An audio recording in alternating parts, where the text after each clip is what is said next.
কিছু থুইয়ে মায়ের চুল নিয়ে টানাটানি না রে বাপ। দেখো তো মায়ের চুল নিয়ে কেমনে টানে, এটি কি ঠিক? আবার ধরে আবার ধরে আবার ধরে, দেখো দেখো করে কি। হ্যাঁ, খেলনা কত আছে, তা তুই মায়ের চুল নিয়েই টানতে হবে? এ বাপ বাপ, এই যে এই যে এই যে এটা কি মুখে দেওয়ার জিনিস?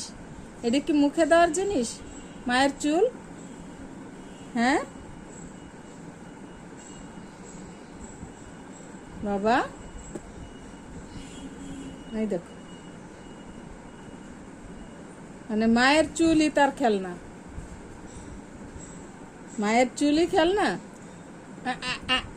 মুখে দেয় না মা, মুখে দেয় না, মুখে দেয় না, মুখে দেয় না। এইটা খাবে, এইটা নিয়ে খেলা করবে, কোনো কথা? দেখো তো।